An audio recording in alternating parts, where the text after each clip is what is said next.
Вітаю вас! У эфіры тэлеканала «Віцебска» інфармацыйная праграма «7 дзён». Галоўныя навіны адыходзячага тыдня. Нам важна не толькі расказаць пра іх, а і разабрацца, як і чаму адбылася тая ці іншая падзея. Самыя цікавыя моманты з жыцця вобласці вам прадставяць нашы корэспандэнты і я, Вольга Шмаргун.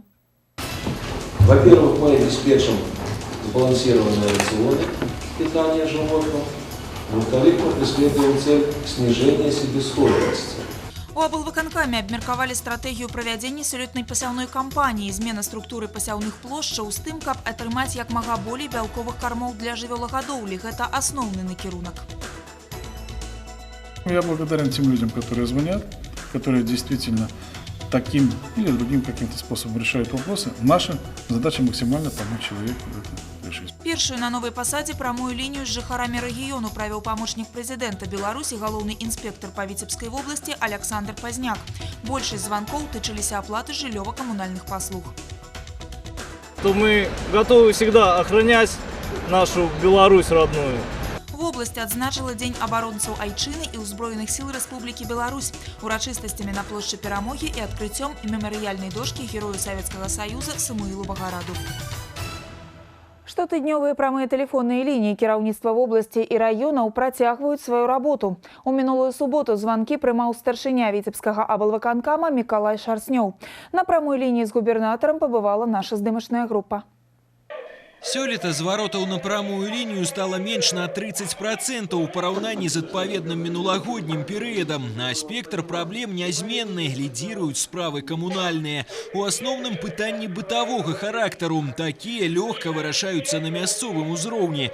Прадстаўніца жрэта Кастрычніцкага раёна Віцебска баіцца, што 1 красавіка застанецца без работы. Пасля рэарганізацыі структур жыллёва-камунальнай гаспадаркі праз месяц у горадзе замест 3 раённых будзе працаваць адзіны віцебскі жрэт. Такое рашэнне прыняў гарвыканкам, каб аптымізаваць колькасць работнікаў структуры. Напружанне ў калектыве расце з кожным днём. Линейный персонал и средний персонал административного наставника. Идет разговор про оптимизацию управленческого персонала. Порядка 2000. Мы оптимизировали людей за предыдущих 5 лет. Сократили количество ЖЭО, укрупнили для обслуживания 8-10 тысяч лицевых счетов на одно домоуправление. И следующий этап – это сегодня не ново и не в рамках эксперимента, то, что сегодня в Минске проводится, это будет отдельно у нас заказчик производиться, это просто делается оптимизация затрат. Віцяблянка Анастасія Сакалова жыве на вуліцы Чкалова. Побач спартыўная школа нумар 2 з аддзяленнем па батуце і акрабатыцы. Жанчына даўно планавала аддаць сюды дзіця. А зараз даведалася, што акрабатычную секцыю за загружанасці спартыўнай залы трэніроўкамі батутыстаў пераносяць у чыгуначны раён. Ездзіць далёка, доступ да спорту закрыты. Мікалай Шарснёў абяцаў вырашыць праблему.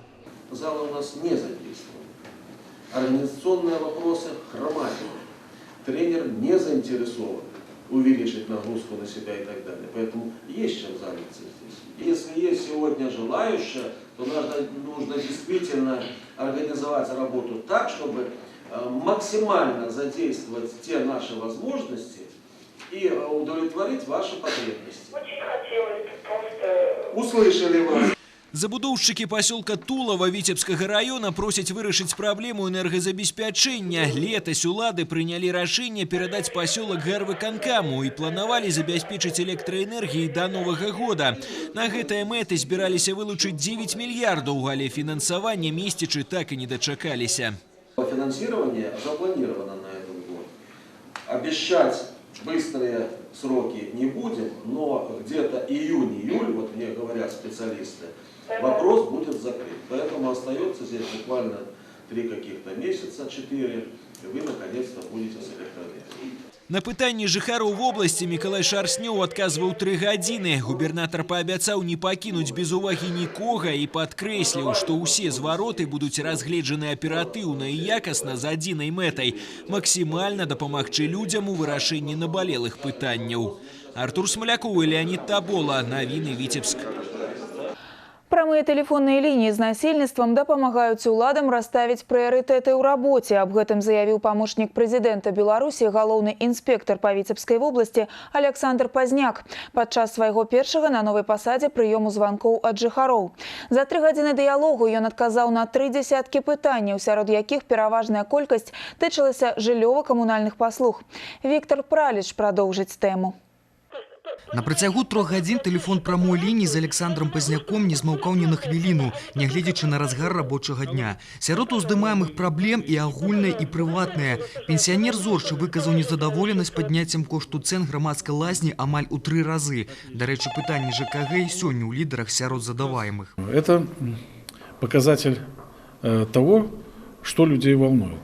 Но уже вчера глава государства дал поручение очень оперативно и по делу для того, чтобы были проверены действительно вот эти вот начисления, которые произведены по разным видам жилищно-коммунальных услуг. Был звонок, который вот 2-й раз он практически встретился мне за время работы. Это стоимость услуг общественных бань. Вот. Может быть, не так много людей пользуются этой услугой, но раз это уже не первый звонок, то эта тема действительно людей волнует. Значит, ее надо просто зреть в корень и понимать, что надо решить, чтобы это не так больно в наше непростое время ударяло по гражданам. Некаторыя пытанні, гэта ўжо практыка, знайшлі вырашэнне на мясцовым узроўні. Недахоп парковачных месцаў, пытанні прыватызацыі, адсутнасць магчымасці ў вёсцы адрамантаваць тэлевізор. У гэтым недапрацоўка раённай выканаўчай улады, лічыць Александр Пазняк. Іх праца павінна быць накіравана ў першую чаргу на паляпшэнне жыцця насельніцтва. Вся работа каждого госчиновника направлена на то, чтобы каждый человек жил лучше. Не сочтите это за громкие слова, я действительно так думаю. Вот эта задача, она перманентна, она на все время.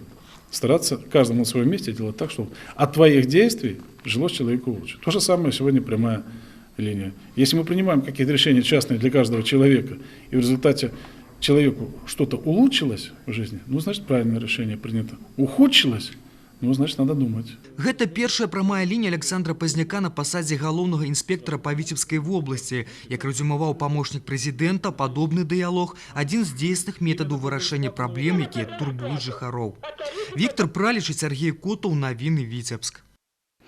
Адно з галоўных пытанняў тыдня, на якое давялося адказваць чыноўнікам, чаму так значна пацяжэлі жыроўкі, чым абумоўлены рост тарыфаў на жыллёва-камунальныя паслугі і наогул, як налічваецца аплата за санітарнае ўтрыманне пад'ездаў і тэхнічнае абслугоўванне ліфта. Падчас прамой тэлефоннай лініі ва ўпраўленні жыллёва-камунальнай гаспадаркі Віцебскага аблвыканкама тэлефон не змаўкаў. Наш корэспандэнт Інна Кірыенкава з падрабязнасцямі. Як толькі стрэлка на гадзінніку спынілася на адзнацы 9, пасыпаліся тэлефонныя званкі. І першае пытанне, якое давялося выслухаць намесніку начальніка ўпраўлення ЖКГ аблвыканкама Юрыю Рагуцёнку, тычылася менавіта аплаты за камунальныя паслугі. Дакладней, чаму сталі больш плаціць за ўтрыманне пад'ездаў і карыстанне ліфтам. За уборку подъезда, да? Так. За техническое обслуживание лифта, так? Вносится плата соразмерно общей площади принадлежащей квартиры. Не квартира же ходит по площадке, а количество жильцов, проживающих в ней. У вас совместное домовладение. То есть какая-то часть пропорциональной площади вашей квартиры, лифта, крыши, стен и так далее. И вот вы финансируете содержание вот этой вот частички соразмерно вашей общей площади. Вот логика такая. Віцеблянка Наталья Трофімовіч пацікавілася, чаму у яе ўзялі плату за ліфт, калі яна ім зусім не карыстаецца, жыве на другім паверсе і раней за гэтую паслугу ніколі не плаціла. Вы собственник, то вы какую-то часть расходов должны нести. Поэтому на сегодняшний день вам предъявлено. Если в положении о оплате жилищно-коммунальных услуг, которое примет Совет Министров, будет прописано иное, то вам будет произведен перерасчет в следующем месяце. Людзей хвалявалі і самі падыходы ў налічэнні аплаты за камуналку. Да прыкладу, 2 кватэры аднолькавай плошчы ў розных жылых дамах. Аднак чамусьці сумы за ацяпленне зусім нераўназначныя. І тут нямала пытанняў, якія тычацца работы прыбора ўліку цяпла, яго расходу ў залежнасці ад плошчы кватэры і тыпу дома. Кожная з іх патрабуе вырашэння ў індывідуальным парадку. Чаму при аплаце за санітарны стан пад'езда ўлічваецца плошча кватэры, а не колькасць пражываючых? Гэты прынцып і ў аплаце за тэхнічнае абслугоўванне ліфта. Гэта найбольш вострыя пытанні, якія сёння ўздымаюць жыхары шматпавярховак. Мабыць, таму у мэтах эканоміі людзі адмаўляюцца ад паслуг камунальнікаў і прымаюць рашэнне самастойна ўбіраць пад'езды. Такое рашэнне прынялі і жыхары 4-го пад'езда дома 18, корпус 2 па праспекце будаўнікоў у Віцебску. У Зінаіды Хрытаненкі трохпакаёвая кватэра плошчай 63 квадратныя метры. Гаворыць, паслуга за ўборку пад'езда ёй абышлася ў студзені каля 50 000 рублёў. І гэта нягледзячы на істотны рост тарыфаў. Обескуражена тем, что вот у меня в Жировке на 300 000 оплата больше. Это вот первый месяц, и поэтому, в общем, это довольно ощутимо. У пад'ездзе жыве шмат пенсіянераў, таму кожная капейка на ўліку. Хоць заўважае нараканне ў жыхароў на ўборку пад'езда раней не было. Зараз жа вырашылі падтрымліваць парадак сваімі сіламі. Мы моем в конце недели, подметаем, моем, ну и вообще смотрим, если здесь какой-то мусор, какие-то, в общем, что-то нужно убрать, то мы, конечно, убираем, чтобы ничего нигде не валялось, чтобы было на площадке чисто. Тым больш, што падтрымліваць парадак і чысціню там, дзе прызвычаіліся гэта рабіць, заўсёды прасцей. А новы парадак у налічэнні аплаты за камунальныя паслугі не забараняе жыхарам шматпавярховак захоўваць за сабой гэтае права. Інна Кіріенкова, Александр Прыстаўка, навіны Віцебск. Неабходна пазбавіцца фармальнага падыходу ў рабоце мясцовых органаў улады са зваротамі грамадзян, забяспечыць своечасовасць і якасць вырашэння надзённых праблем.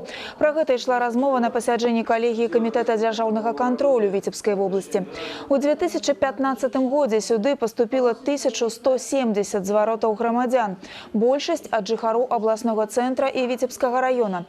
У асноўным людзі скардзіліся на работу камунальных службаў, няякасны рамонт жылога фонду і добраўпарадкаванне.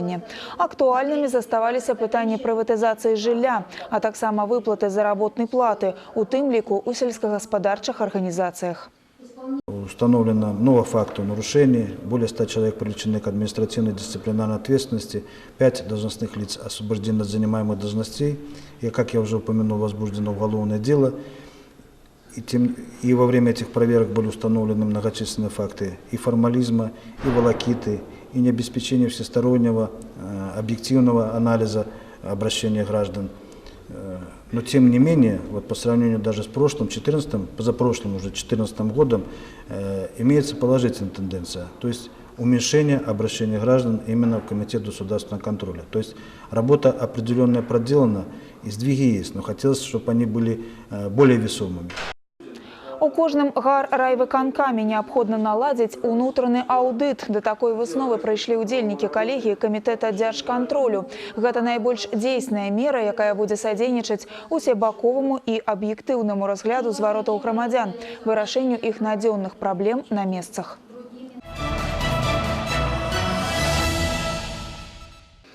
У облвыканкаме абмеркавалі стратэгію правядзення сёлетняй пасяўной кампаніі. Змена структуры пасяўных плошчаў з тым, каб атрымаць як мага болей бялковых кармоў для жывёлагадоўлі – гэта асноўны накірунак. На гэтым старшыня Віцебскага облвыканкама Мікалай Шарснёў акцэнтаваў асаблівую увагу перад старшынямі раённых выканаўчых камітэтаў. Мы в корне должны изменить структуру пасяўных площадей. Это раз. Далее. Подбор сельскохозяйственных культур с учетом получения максимального количества белка. Это два. Во-первых, мы обеспечим сбалансированные рационы питания животных. Во-вторых, мы преследуем цель снижения себестоимости продукции. Растениеводство должно обеспечить в полной мере кормами животноводства. От мяса и молока мы получаем хлеб. Сеялись во все времена. И в этом году посеялись. Другое дело как. Сделать надо так, чтобы получить максимум продукции с гектара. На пасяджэнні облвыканкама таксама разглядаліся пытанні падрыхтоўкі гаспадарак да вясенніх палявых работ, вынікі выканання асноўных накірункаў грашова-крэдытнай палітыкі. Державная инвестиционная программа на 2016 год затвержена указом президента. В Витебской области бюджетные сродки выделяются на будаўніцтва интерната на 500 месцаў для студентов медицинского университета, административного будинка управления комитета дзяржбяспеки, транспортной и инженерной инфраструктуры УСЭС Витебск. Республиканскую подтримку атрымаюць и новые дороги. Трасса на паўночна-заходнім обходе областного центра обойдется у 210,5 миллиардов рублей. На паўднёва-заходнім больш за 22 мільярды. Падтрымае дзяржава і ўзвядзенне завода белай бляхі ў Міёрскім раёне. Агульнымі намаганнямі плануецца таксама пабудаваць фізкультурна-аздараўленчы комплекс юнацтва ва Ўшачах.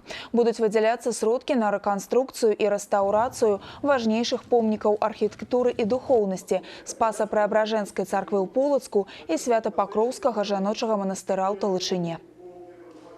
У Витебской области у студзені пабудавана каля 600 новых кватэр. Уведзена ў эксплуатацыю 44 тысячи квадратных метраў жылля. З іх амаль трэць для грамадзян, якія маюць патрэбу ў паляпшэнні жыллёвых умоў. З дапамогай дзяржпадтрымкі для такой катэгорыі грамадзян узведзена каля 7 тысяч квадратных метраў, большасць з якіх пабудаваны ў гарадах. У сельскай мясцовасці здадзена больш за 4 тысячи квадратных метраў новага жылля. Упершыню за апошнія дзесяцігоддзі ў Полацку самкнуліся дэмаграфічныя нажніцы. Па выніках 2015 года дасягнуты натуральны прырост насельніцтва. Нараджальнасць перавысіла смяротнасць плюс 31 чалавек. У Полацкім райвыканкаме адзначылі, што палепшыць сітуацыю дапамагла рэалізацыя комплексу мерапрыемстваў нацыянальнай праграмы па дэмаграфічнай бяспецы на 2011-2015 гады. Самкнуць дэмаграфічныя нажніцы атрымалася і дзякуючы працы медыкаў, псіхолагаў, святароў і грамадскіх арганізацый. Таксама ў Полацку працуе кабінет планавання сям'і. У 2 разы павялічылася колькасць жанчын, якія прайшлі кансультацыю па пытанні перапынення цяжарнасці. У выніку кожная 6-я змяніла сваё рашэнне і стала маці.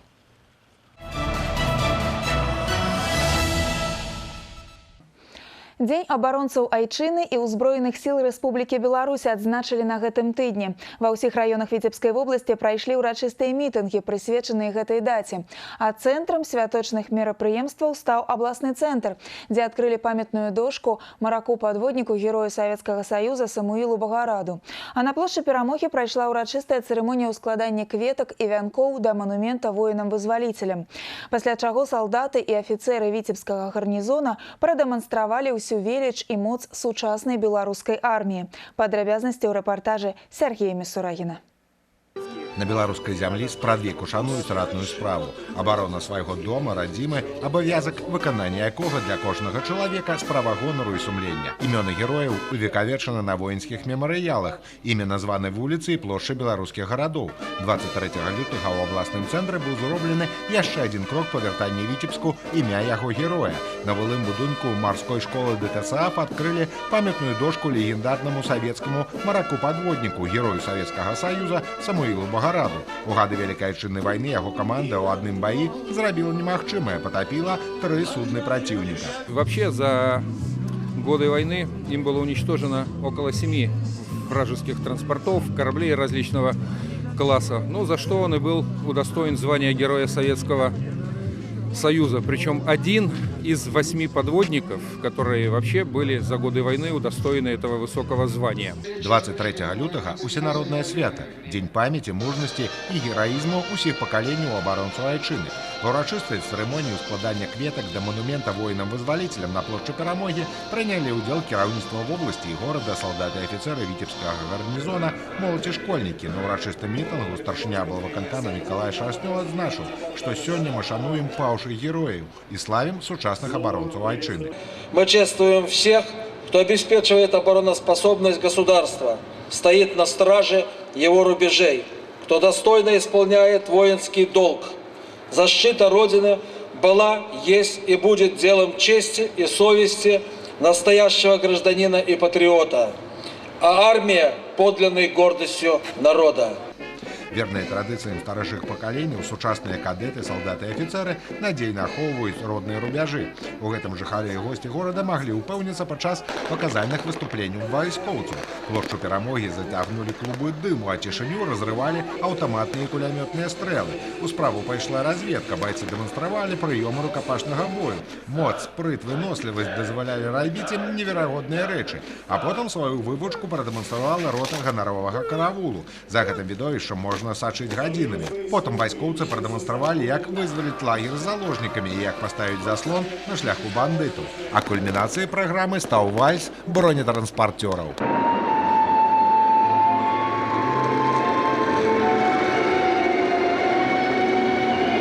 Мне очень нравится эта профессия, так как меня направил сюда родители, и отец мой тоже был военным, поэтому мне очень нравится здесь. Лучше подарить всем праздник этот, чтобы люди посмотрели, что мы готовы всегда охранять нашу Беларусь родную. И, конечно, пускай они радуются, а мы будем работать, выполнять свою работу, свой долг, который в будущем показать малому поколению, что надо служить, защищать Республику Беларусь. Достигается высокой дисциплиной, хорошей физической подготовкой и стремлением защищать Родину. Святочныя мерапрыемствы ў Віцебску завяршыліся ўрачыстым сходам і канцэртам у гонар абаронцаў айчыны. Сергей Мисурагин, Кирилл Кайсберг, навіны Віцебск. Дзень абаронцаў айчыны. Гэтае свята было ўстаноўлена ў 1922 годзе як Дзень Чырвонай арміі і флоту. З 1946 і да 1993 года ён насіў назву Дзень савецкай арміі і ваенна-марскога флоту. Пасля распаду СССР яго працягваюцца адзначаць у Беларусі, Кыргызстане, Таджыкістане, Расіі. Дзень абаронцаў айчыны зараз часцей за ўсё ўспрымаецца як свята мужчын. У агульнай колькасці насельніцтва Беларусі іх удзельная вага амаль 47%, больш за 4 мільёны.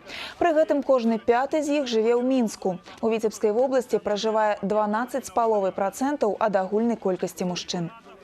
Падараваць дарагому мужчыне пасатыжы – гэта банальна. А што, калі яны з шакаладу? Віцебскі інжынер, а па прызванні шакаладце, канструюе салодкія інструменты. Ласунак у форме разводнага ключа пакаштаваў наш корэспандэнт. Адрозніць гэтыя водаправодныя краны немагчыма, пакуль не возьмеш у рукі. Метал цяжэй, а шакалад смачней. У калекцыі віцебскага інжынера-будаўніка Максима Саўчанкі салодкія копіі 20 відаў інструментаў. Это и водопроводные краны, это пассатижи, как металлические, так и с изоляцией. Это даже фреза по металлу. Болты, гайки. Самые интересные фигурки, потому что они работают. Ствараць шакаладныя канструкцыі Максим пачаў паўгода таму. З уласцівай тэхнарам педантычнасцю вывучаў працэс вырабу фігур. Сыравіна, шакаладныя гранулы, формы з харчовага сілікону. Майстар робіць іх сам, а за основу бярэ сапраўдныя інструменты. Еще я для своего друга-стоматолога решил сделать инструмент, которым он обычно пользуется. Вот такие вот. Я даже не знаю, как они называются, но, скорее всего, для того, чтобы зубы выдирать. Новае хобі прымусіла інжынера ўспомніць урокі хіміі. Каб атрымаць шакалад патрэбнай формы, салодкая маса павінна некалькі разоў награвацца і астываць да пэўнай тэмпературы. Адыдзеш ад тэхналогіі, ласунак будзе таяць не ў роце, а ў руках. Для того, чтобы температуру шоколада правильно измерять и соблюдать режим температурный, вот, использую пирометр. Такая штука, такой термометр на расстоянии. Он мерит температуру благодаря инфракрасному излучению. Самая необходимая штука для того, чтобы правильно заниматься шоколадом. Фінальны штрых – шока-арт. Харчовы фарбавальнік і шакаладныя фігуркі не адрозніць ад сапраўдных. Ва ўсялякім выпадку знаёмыя аўтаслесары прайгралі не адно пары, не паверыўшы, што свечку запальвання можна з'есці. Артур Смаляков, Ольга Маслоўская, Александр Петровецкі. Навіны Віцебск.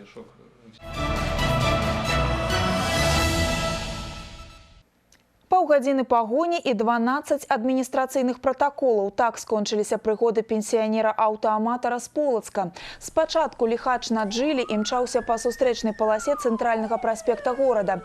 Пасля патрабавання ў супрацоўнікаў даі спыніцца, вадзіцель націснуў на газ і спрабаваў знікнуць у прыватным сектары. Пагоня працягвалася паўгадзіны, пакуль шлях уцекачу не перагарадзілі эвакуатарам. Аб'ехаць яго парушальнік ужо не змог і быў затрыманы праваахоўнікамі. Як высветлілася пазней, пенсіянер неаднаразова прыцягваўся за кіраванне без дакументаў. Вынік гэтай паездкі – 12 адміністрацыйных спраў, у тым ліку і ДТЗ. Падчас пагоні горавадзіцель пашкодзіў чужы аўтамабіль.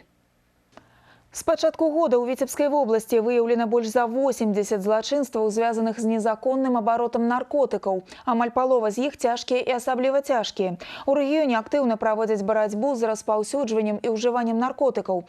Адзін з эфектыўных метадаў прафілактыкі – адкрытае выязное судовае пасяджэнне, каб як мага больш маладых людзей даведаліся, чым могуць скончыцца гульні з наркотыкамі. Заняткі адменены і не для таго, каб правесці ўрачыстую лінейку. У ліцэі сёння суд. У незаконным захоўванні наркотыкаў абвінавачваецца навучэнец 3-го курса. Пад залу судовых паседжанняў часова абсталявалі бібліятэку. Абвінавачванне слухае не толькі падсудны, але і яго аднакурснікі. Конечно, не заставляет задуматься, потому что они приводят примеры тому, как что получается с людьми после употребления наркотиков. Па словах падсуднага, упершыню наркотыкі ён паспрабаваў каля года таму. Некалькі разоў курыльнымі сумесямі частавалі сябры. Ад іх і пачуў пра так званыя маркі. Калі з'явіліся грошы, вырашыў паспрабаваць навінку. Подаренные на день рождения. Получается, я захотел... Сколько денег у вас? 400 тысяч. Так. Я захотел попробовать марку. Что такое марка? Психотропное вещество. Откуда вы узнали о том, что существуют марки? В интернете. Наркотык замовіў праз інтэрнэт і атрымаў паведамленне з адрасам закладкі на ўскрайку Віцебска. Пад кайфам і з маркай, пакінутай у кішэні на потым, маладога чалавека затрымала міліцыя. Знойдзены пры ім наркотык стаў падставай для ўзбуджэння крымінальнай справы па факце захоўвання наркотыкаў без мэты збыту. Свою вину подсудный признал цалком. Он был задержан сотрудниками УВД с 0,6 грамма вещества растительного происхождения. Согласно заключению экспертизы, данное вещество является особо опасным психотропным веществом. Характеризуется молодой человек положительно, совершенно из нормальной семьи. Ни на каких видах учета не состоял. Навучэнцы ліцэя прыгаварылі да 2,5 гадоў пазбаўлення волі за тэрміноўкай выканання пакарання на 2 гады. Цяпер нават адміністрацыйнае правапарушэнне прывядзе маладога чалавека за краты. З пачатку года супрацоўнікі падраздзялення па наркакантролі перакрылі канал пастаўкі наркатычных сродкаў з Расійскай Федэрацыі. Затрымалі 7 буйных партый псіхатропных рэчываў. Працуюць праваахоўнікі і з інтэрнэт-крамамі. За прошлый год, 2015 год, в частности по Витебской области, пресечена деятельность 14 интернет-магазинов. Значит, в текущем году уже за этих неполных 2 месяца нами закрыт 1 интернет-магазин. Сучасныя наркатычныя сродкі фарміруюць залежнасць усяго ад некалькіх прыёмаў. У Витебской области на уліку у нарколагаў стаіць больш за 1200 человек. Те люди, которые уже зависимы от наркотиков, уже не испытывают никакого удовольствия, потребляя наркотические вещества. Вот о чем иногда не знает наша молодежь. Они думают, что потребляя, они будут постоянно испытывать кайф. Большасць наркоманаў – маладыя людзі ва ўзросце да 35 гадоў. Стаць залежным можна і пасля адной дозы, а вось лячыцца прыйдзецца гадамі. Настасья Брока, Дмитрий Котов, Кирилл Кайсберг. Навіны Витебска. Віцебскія пракуроры не толькі караюць. У абласным цэнтры пад эгідай гарадской пракуратуры ладзіўся першы турнір па міні-футболе сярод складаных падлеткаў, якія стаяць на ўліку ў інспекцыі па справах непаўналетніх. Спаборніцтвы прымеркавалі да Дня абаронцаў айчыны і ўзброеных сіл Рэспублікі Беларусь. Хто стаў уладальнікам пераможнага кубку і які сюрпрыз атрымалі падлеткі ад пракурораў у рэпартажы Сергея Мисурагіна. Ідэя праводзіць міні-футбольныя турніры для падлеткаў, якія здзейснілі злачынствы ці правапарушэнні, не новая, але вельмі карысная. Супрацоўнікі праваахоўных органаў даўно ўзялі яе на ўзбраенне. Сёлета да гэтай ініцыятывы далучыліся і работнікі пракуратуры. У першым турніры прынялі ўдзел дружыны 3 раёнаў абласнога цэнтра і каманда гарадской пракуратуры.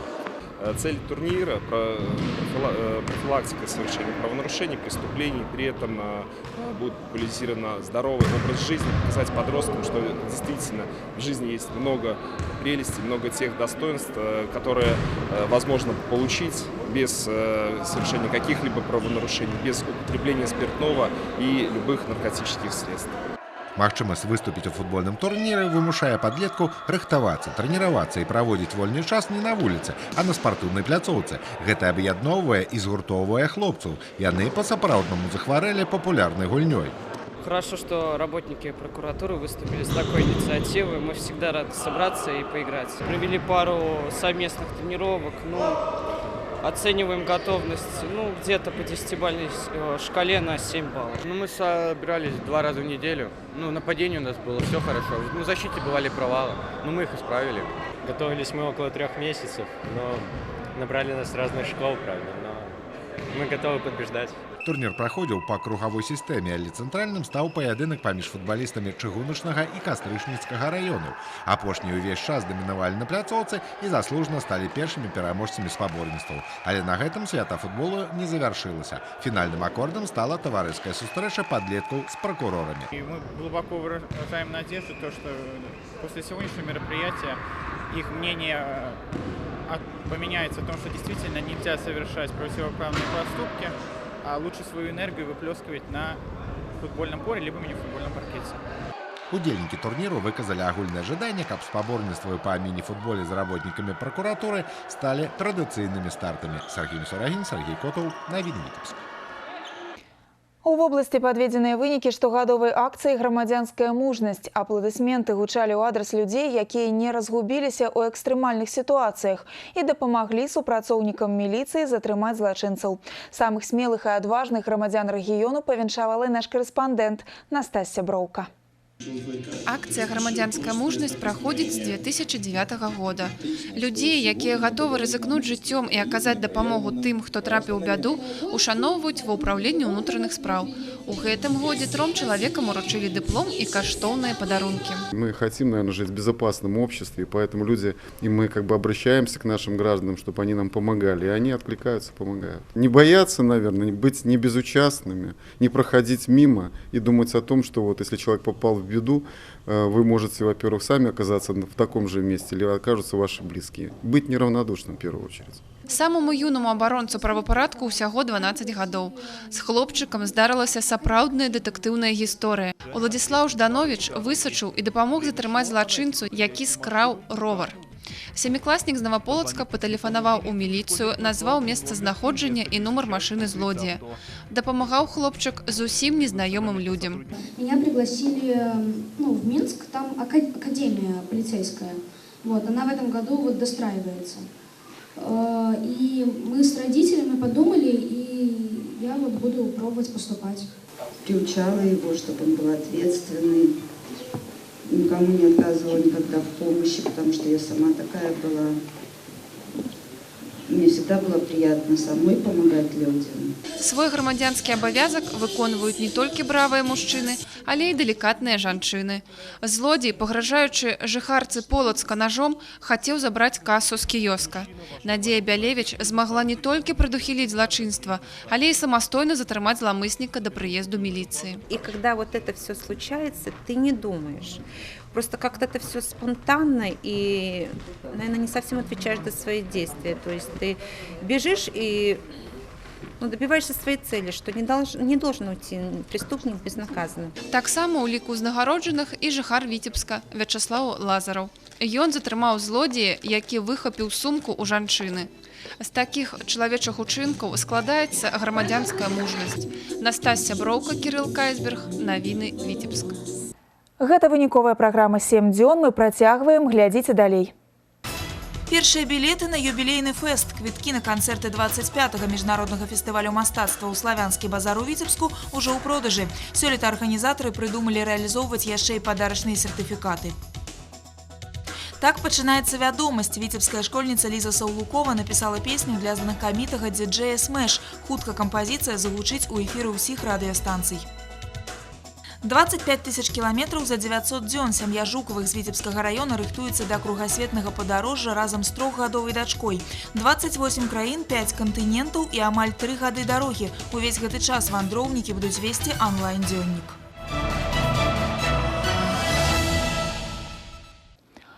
Універсальны лего-робот, приборы уліку энергії, ракеты і судамадэлі, транспартныя касмічныя сістэмы і вэб-сайты. Больш за 100 работ самых розных накірункаў навукова-тэхнічнай творчасці прадставілі навучэнцы школ, каледжаў і ліцэяў Віцебскай вобласці на чарговай 18-й навукова-практычнай канферэнцыі «Квант».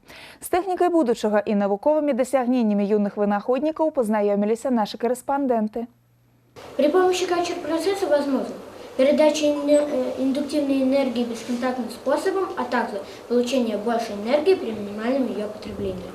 Адзін з самых юных удзельнікаў тэхнічнага конкурсу Стас Смірноў упэўнена імкнецца даказаць прафесійнаму журы, што з дапамогай гэтага прыбора можна перадаваць энергію на вялікую адлегласць і тым самым дабівацца значнага эканамічнага эфекту.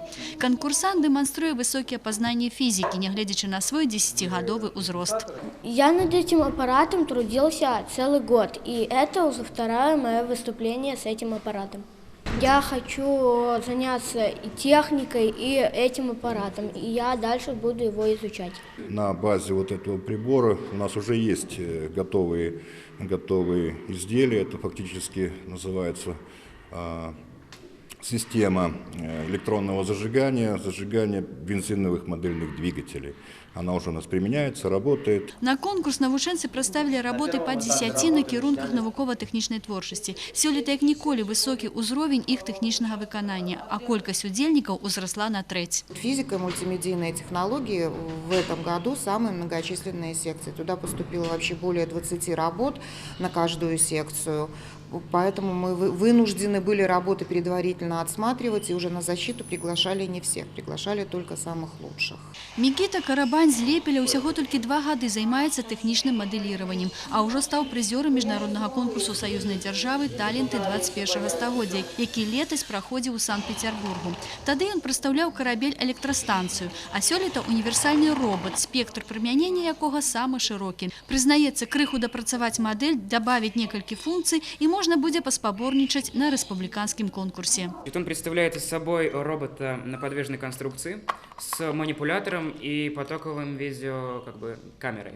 Может использоваться во многих сферах, но основные это военная техника, он может применяться как разведчик, то есть перевозка грузов, там всевозможное сопровождение товара, сопровождение людей и тому подобное. Значит, сельское хозяйство.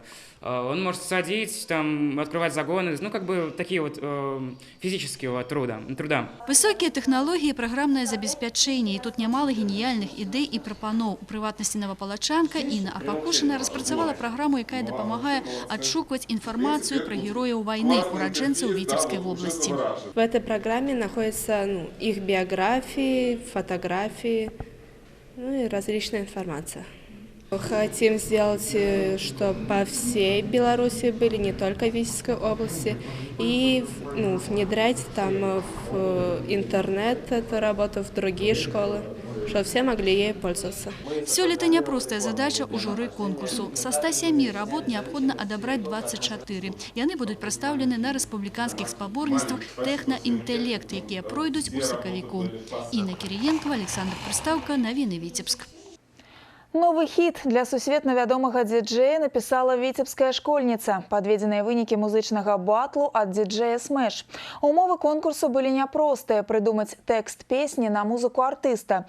Ліза Саўлукова, вучаніца Віцебскай гімназіі нумар 8, на англійскай мове написала словы да кампазіцыі і перамагла. Хутка песня будзе запісана на прафесійнай студыі і патрапіць у ратацыю вядомых радыёстанцый. Павіншавала пераможцу і наш корэспандэнт Настасья Броўка.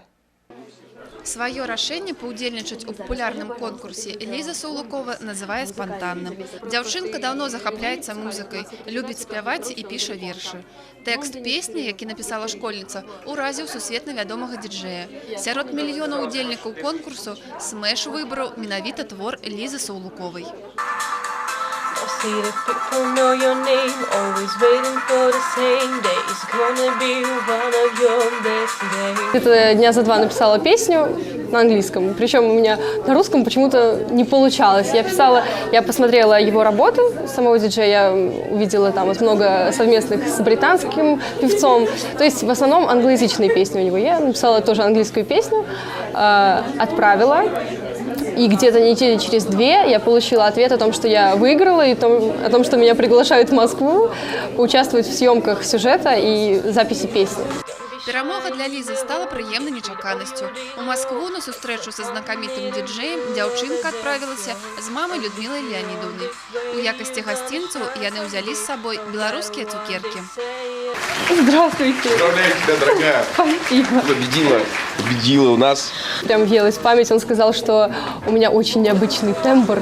Вот это мне очень понравилось, потому что я очень стараюсь передразнивать некоторых звезд, там типа Бейонсе, Адель, то есть как бы я хотела, чтобы был такой эффект. И вот он мне сказал прям в точку, вот то, что я хотела. Таленавітая дзяўчынка атрымала галоўны прыз. Запіс песні на Смэш-студыё, зорны час у эфіры папулярнага расійскага тэлеканала і сучасны камп'ютер MacBook Air. Запишем Лизу, сведем, послушаем, как это звучит уже в профессиональной записи, и решим, что мы с этим будем делать дальше. Может быть, мы познакомимся с Лизой и пригласим ее потом участвовать в какую-то песню, как вокалистку уже. Ужо зусім хутка мы пачуем гатовы варыянт песні Лізы Саўлуковай і дыджэя Смэш на ўсіх радыёстанцыях краіны. А можа, калі-небудзь віцебская дзяўчынка напіша песню і для Еўрабачання. Настасья Броўка, Ян Пчэльнікаў, навіны Віцебск. 25-й міжнародны фестываль мастацтва ў Славянскі базар у Віцебску пройдзе з 14 да 18 ліпеня. Але першыя фестывальныя ноты прагучаць за 2 дні да афіцыйнага адкрыцця, ужо 12 ліпеня. Праграма галоўнай падзеі лета па традыцыі чакаецца насычанай, падкрэсліў на прэс-канферэнцыі дырэктар дырэкцыі міжнароднага фестывалю Александр Сідарэнка. Хто прыедзе на юбілейны фэст мастацтваў, ведае Віктор Праліч. Каля сотні разнастайных мерапрыемстваў 8 дзён у рэжыме нон-стоп. Усё гэта адзіны непаўторны міжнародны фестываль мастацтва ў Славянскі базар у Віцебску. Яго першыя пазыўныя загучаць 12 ліпеня сольнікам Сергея Лазарова. У свой гастрольны графік унеслі фестывальны Віцебск, Валерый Лявонцев, Дыяна Арбеніна і гурт «Начныя снайперы», Крысціна Арбакайта, Максим Галкін. Пасля працяглай паўзы на фестываль прыедзе і Алла Пугачова. Толькі на галоўнай пляцоўцы фэсту ў летнім амфітэатры пройдуць каля 20 канцэртаў. Официальная церемония открытия у гэты юбилейный год рыхтуется незвычайная. Фестивальное шествие, которое будет на улицах города проходить в день открытия, я думаю, тоже станет своеобразной фишкой, поскольку будет достаточно массово, будет костюмированным, театрализованным, разные коллективы, опять же, из разных стран будут принимать участие в этом шествии. Славянскому базару 25, яго праграма гэта мноства праектаў, даўніх і любімых гледачамі, такія як тэатральныя сустрэчы, і новых, што знайшлі сваіх прыхільнікаў. Фэст вулічнага мастацтва на 7 ветрах, лялечны квартал, Европа плюс ТВ. Чакаюцца і прэм'еры, 25 імгненняў лета, Віцебск збірае сяброў. Юбилейный фестиваль, он диктует определенные условия, и мы стараемся как-то подвести определенную черту под фестивальной деятельностью за 24 года. Поэтому будем стараться пригласить на фестиваль как тех участников, артистов, исполнителей, которые себя зарекомендовали уже на нашей фестивальной площадке, которые известны широкому кругу зрителя, так и молодых участников. И в первую очередь мы упор делаем на победителей международных конкурсов фестиваля. Асноўнай фестывальнай падзеяй, вакол якой сфарміравана праграма, стане 25-й міжнародны конкурс выканаўцаў эстраднай песні «Віцебск-2016». Музычныя іспыты ўпершыню пройдуць у 3 этапы і будуць уяўляць сабой паўнавартасныя канцэрты з тэлетрансляцыяй. А вось аб'явіць імёны пераможцаў на цырымоніі закрыцця 18 ліпеня, але фестывальныя матывы будуць гучаць над Віцебскам яшчэ 2 дні. Сольныя канцэрты прадоўжацца. Віктор Праліч і Кірыл Кайсберг, навіны Віцебск. На гэтым тыдні стартаваў продаж квіткоў на 25-й міжнародны фестываль мастацтва ў славянскі базар у Віцебску. Рэалізацыя іх пачалася не толькі ў фестывальным горадзе, але і па ўсім свеце адначасова. На першым этапе продажу можна набыць квіткі на гала-канцэрты адкрыцця і закрыцця форуму, а таксама на конкурс маладых выканаўцаў, некаторыя сольныя праграмы. Акрамя таго, разам са стартам продажу білетаў даступная і новая паслуга – падарачны сертыфікат на ўсе праекты фестывалю. Сертификат на приобретение билетов на любое из мероприятий фестиваля «Славянский базар» в Витебске. Сертификат будет в нескольких номиналах выпускаться. Подарив этот сертификат, сделав подарок родному, близкому человеку, коллеге по работе, этот сертификат обменять на билет любого из концертов «Славянского базара». В то же время можно будет за один сертификат, в зависимости от цены, приобрести либо несколько билетов, либо за несколько сертификатов один дорогостоящий билет. То есть варианты могут быть разные. Сумма сертыфіката ўвагаецца ад 200 тысяч до мільёна рублёў. Набыць іх можна таксама ва ўсіх касах краіны і праз інтэрнэт. Абмяняць іх на білеты магчыма да апошняга фестывальнага дня 20 ліпеня.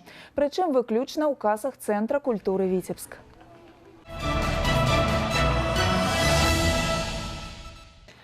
Лепшага паляўнічага стралка выбіралі ў Полацкім раёне. За званне самага трапнага змагаліся каля 50 удзельнікаў. За новымі рэкордамі назіралі і нашы карэспандэнты. Стрэльбішча хутчэй нагадвае поле баявых дзеянняў. Стрэлы раздаюцца літаральна праз кожныя 2 хвіліны. Удзельнікі чэмпіянату спаборнічаюць у асабістым і камандным заліках. Да мішэні 35 метраў. Трапіць неабходна ў бягучага кабана і касулю. Пры гэтым выстрэліць па кожнай можна толькі 3 разы. Мікалай Блінаў адстраляўся адным з першых. Трапіць па кардоннай мішэні для паляўнічага з 20-гадовым стажам зусім не праблема. Добра страляць ён навучыўся яшчэ ў юнацтве. Отец меня научил стрелять. Он, когда еще в 1 классе, помню, был, делал мне такие маленькие зарядики. Все-таки оно немножко бьется ружье, чтобы не выбивало мне плечо. Ну и вот, потом давали мне по уткам стрелять, как бы только по сидячим. Первую утку в лед я стрельнул в 8 классе. Вот туда у меня все и пошло. Для новичков чемпионату гэта яшчэ і спроба доказать свою профессиональную придатность. Ходя на охоту, первым делом хотят получить какое-то удовольствие от общения с природой, ну а результат это уже как повезет. В соревнованиях, я не ставлю себе цель победить, просто хочу принять участие, посмотреть на свой результат, оценить свои возможности. Святослав Скавінскі пакуль у групе падтрымкі балее за бацьку. Перамогу на чемпионате домовились подзялить поровну. Я смотрю на старших коллег, учусь, они очень хорошо стреляют. Ну, я надеюсь, у меня тоже получится когда-нибудь так. Самых юных болельшчыкаў прыцягнулі іншыя спаборніцтвы. Конкурс паляўнічых сабак на чэмпіянаце сёлета ладзіўся ўпершыню. Руска-еўрапейскія і заходнесібірскія лайкі таксама змагаліся за трофей. Праўда, спаборнічалі яны ў экстэр'ерным рынгу. Моя вот эта собачка, она имеет диплом по кабану, но в то же время основная охота ее, на которую я хочу, это куница. Она еще тоже молодая, 1,5 годика, но уже в этом сезоне она себя показала нормально. И большие надежды у меня, что на следующий год мы уже некий результат покажем именно по кунице, по белочке. Норку хорька, она уже давно работает хорошо, уже в прошлом году еще до года работала. Падчас чэмпіянату удзельнікі ўстанавілі адразу некалькі рэкордаў трапнасці. Удалося прабіць мішень нават з 50-метровай адлегласці. І гэта максімум для гладкаствольнага паляўнічага ружжа. Тым не менш, спаборніцтвы гэта ўсяго толькі размінка перад сапраўдным паляваннем. Інна Кірыенкова, Александр Петровецкі, навіны, Полацкі раён. Каму паляванне, а каму падарожжа. 25 тысяч кіламетраў за 900 дзён. Сям'я Жукавых з вёскі Лукі Віцебскага раёна адпраўляецца ў кругасветнае падарожжа з маленькай дачкой. 28 краін, 5 кантынентаў і амаль 3 гады дарогі. Праект пад назвай «Ідучыя жукі» стартуе 20 сакавіка у Дзень зямлі ў Токіа і завершыцца ў Стамбуле ў верасні 2018-го. Як авантурысты рыхтуюцца да сусветнага турнэ, даведаўся Артур Смалякоў. Авантура ідэя Александра Жукова здаецца толькі на першы погляд. 52-гадовы бізнесмен марыў аб гэтым усё жыццём. Прызёр і пераможца чэмпіянатаў Савецкага Саюза па лёгкай атлетыцы і сёння займаецца спартыўнай хадзьбой. Да спорту і падарожжаў прывучае сям'ю, але ісці за мужам на край свету Алена Дука пагадзілася не адразу. В течение где-то полугода Да, и к этому мы пришли, мы подготовились и морально к этому, ну и посмотрели свои физические резервы. Вот, то есть, ну и посмотрели, ребенок у нас тоже в этом плане очень хорошо переносит путешествия. Уже 6 месяцев она у нас путешествует. У нас, в принципе, нет никаких проблем в этом. Маша знает, что такое и самолет, и пешее путешествие, и автомобиль. Она у нас совсем ознакомлена. У камандзе ідучых жукоў трохгадовая Маша нумар 1. Дзяўчынка лёгка праходзіць пешу 3 кіламетры. Да свайго сусветнага паходу яна разам з бацькамі рыхтуецца ў вёсцы Лукі Віцебскага района. У Беларусі жукавы ўжо год. Да гэтага жылі ва Ўкраіне, Кітаі і В'етнаме. В таком составе папа, мама и ребенок, ну, практически вот нам скоро будет 3 года, это впервые. То есть в мире такого опыта не было. Маршрут, прежде всего, должен быть безопасным, потому что с нами маленький ребенок. Во всех отношениях. И с точки зрения безопасности, как безопасность, вот, чтобы в странах не было никаких там волнений и так далее. И с точки зрения разных заболеваний и так далее. Сям'я Жукавых будзе ў дарозе каля 3 гадоў. У дзень плануюць пераадольваць каля 30 кіламетраў праз акіян на самалёце, астатні шлях пешшу. На сваім сайце вандроўнікі будуць весці онлайн-дзённік падарожжа. Уже наш сайт переведен на 4 языка. 4 языка, то есть русский, английский, японский и китайский. Дальше будет корейский, испанский язык, французский и немецкий. То есть информация будет поступать каждый день. В Витебске у нас будут работать партнеры, которые нам будут помогать. И огромная часть информации будет сливаться для того, чтобы ее переработать. Тем более мы хотим встретиться, и я вижу наш путь таким образом, что на пути у нас будет встречаться тысячи, а возможно миллионы людей, с которыми мы пообщаемся, поговорим, сделаем фотографии, селфи. Кругасветнае падарожжа дарагі праект, таму начаваць сям'я плануе ў спальнай палатцы. Хостел, калі моцна стомяцца. Што да моўных бар'ераў, жукавы лічаць базавых ведаў англійскага хопіць, каб зразумець людзей. Галоўнае жаданне спазнаць свет. Артур Смоляков, Александр Прыстаўка, навіны Віцебскі раён.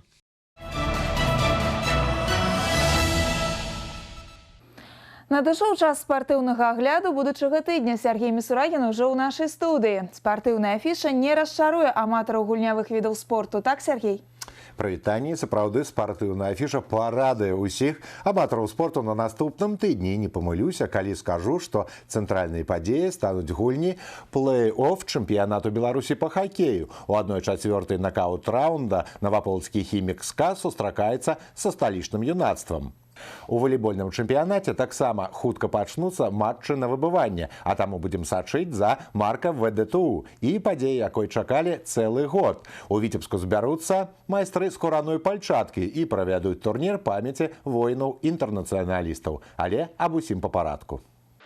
У панядзелак 29 лютага наваполацкі хімік СКА і сталічнае юнацтва правядуць 4-й матч 1/4 серыі плэй-офф.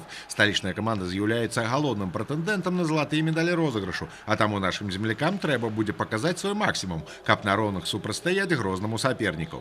Нелягчэй прыйдзецца і волейбольнаму клубу марка ВДТУ, які 6 і 7 сакавіка у абласным цэнтры прыме салігорскі шахтёр.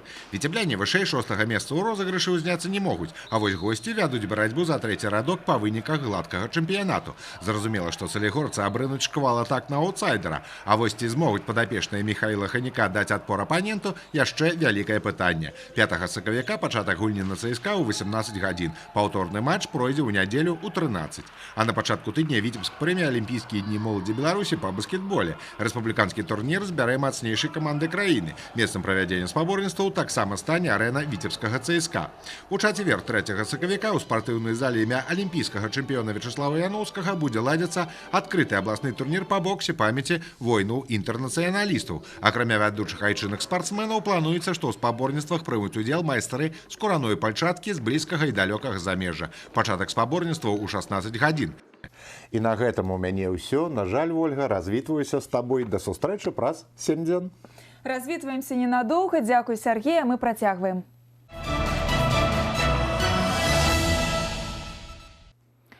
Контрафактные сады. Витебские мытники затрымали больше за 450 тысяч саджанцев яблонь. Их хапило б не на один десяток садов. Правда, у суправаджальных документах значились не яблони, а бук, тополя, липа, вяз и магнолия. Помылка гэта была ці нейкі намер установить суд.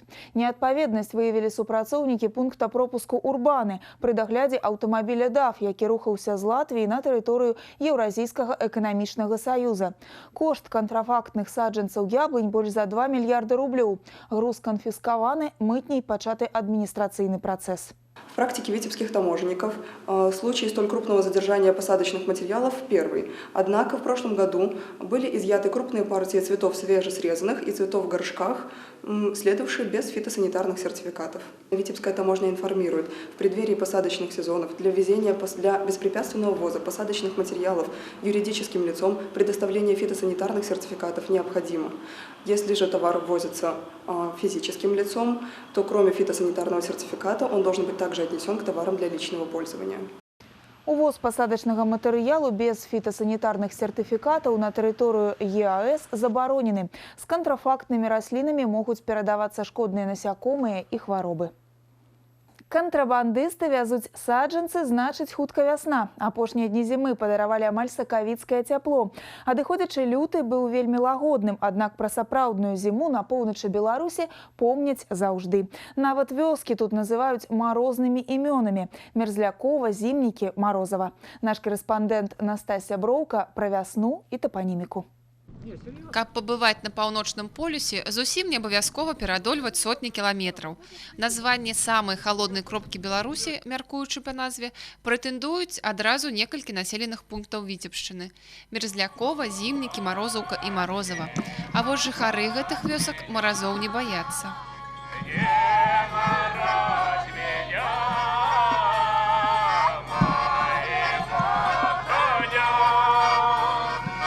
С молодости, когда снег сходили, уже купались. И до конца, пока снег ляжет. И босиком все время. Жыхары Ізярышча ў прыкметы, звязаныя з надвор'ем, ужо даўно не вераць. У пасёлку ёсць свая метэастанцыя. Дарэчы, самая паўночная ў Беларусі. Зімой тут штогод фіксуюць марозныя рэкорды. Так как мы находимся на севере Белоруссии, в Витебской области Городокского района, и принимаем холодные массы с Арктики первыми. Витебскія сіноптыкі называюць сакавік 4-м месяцам зімы. У гэтым годзе па-сапраўднаму цёплае надвор'е прыйдзе толькі ў пачатку красавіка. Першы месяц вясны будзе капрызным и непредсказальным. В целом март ожидается умеренно теплым. Наряду с ясными погожими днями частыми будут и сырые ненастные дни с порывистым ветром и осадками в виде дождя и снега. Магчыма, капрызная вясна прычына таго, што цёплых матываў у назвах населеных пунктаў вобласці няшмат, усяго 5.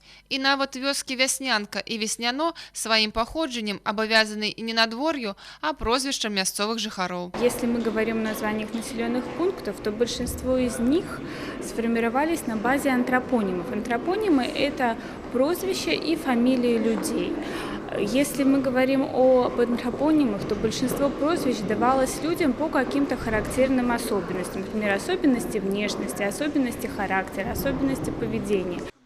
Ёсць у нашым паўночным рэгіёне і спякотная летняя назва. Вёска Летнікі знаходзіцца ў Глыбоцкім раёне. Магчыма, назва вёскі сагравае жыхароў нават у самыя суровыя маразы. Настасья Броўка, Кірыл Кайсберг, навіны Віцебск. Хутка масленіца і самы час падрыхтавацца да гастранамічнага падарожжа. На кулінарнай карце прыдзення ёсць сапраўдныя помнікі.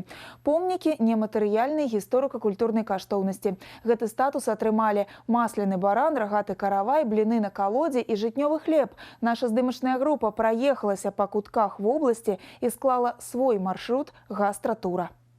Пра тое, што хлеб усяму галава, ведае кожны з маленства, а вось паняцце жывы хлеб знаёмы толькі на Глыбочыне. Сцепаніда Александраўна ўпэўнена, што яго рэцэпт у стагоддзі. За сваё жыццё намясціла цеста, жартуе вопытная гаспадыня, на некалькі тысяч бухану. Пра працэс прыгатавання гатова расказваць гадзінамі. Действительно живый хлеб, потому что он без дрожжей, на кваску, чисто ржаная мука, без никаких добавок. И он, когда расчинишь, ходить, бродить, ну их сказать, и лучше как на дрожжах. Аднак не хлебам адзіным жывуць спрадвеку беларусы. Традыцыйны нацыянальны стол, асабліва ў святы, меў вялікую разнастайнасць. Неад'емнай часткай у тым жа Глыбоцкім раёне быў баран з масла. На яго прыгатаванне трацілася не адна гадзіна і не 1 кілаграм масла. Месцічы кажуць, што пачатак працэсу ўжо надаваў атмасферу прадчування свята. Самыя смачныя і самыя цікавыя стравы – гэта тыя, которые сапраўды пераходзяць з пакалення ў пакаленне. Той самы ражковы сыр, который не кожны ведае, як рабіць. Той самы самапечаны хлеб, который на смак незвычайна смачны. Тое самая пасолка сала ў вёсцы, альбо тое самае прыгатаванне масла. Гэта вельмі цікава, і я лічу, што гэта ўсё павінна зберагацца і перадавацца з пакалення ў пакаленне. Не выключана, што калісьці, а можа і зараз, такім бараном праязджалі глыбачане на Шаркаўшчыну, асабліва на масленічныя святы, бо якая масленіца без бліноў. У Рудзяках іх робяць нават на калодзе. Не было плит, не было газу, і бліны пеклі на припечку, у печи. Кирпички ложили, лучинки, и так блины, яични вот так вот придет скоренько почувствовать. А тут только нам Володя предложил эту колоду. Блины на колоде, баран з масла, жытнёвы хлеб, рагаты каравай. Спіс калісьці звыклых, а зараз, на жаль, забытых пачастунку можна працягваць. Многія з іх трапілі ў спіс нематэрыяльных каштоўнасцяў Беларусі. Віктор Праліш, Александр Петровецкі, навіны, Віцебская вобласць. На працягу гадзіны мы падводзілі вынікі апошняга тыдня зімы. Гэта была інфармацыйная праграма «7 дзён». Сустракайце вясну разам з тэлерадыёкампаніяй «Віцебск» і толькі добрых навін у ваш дом.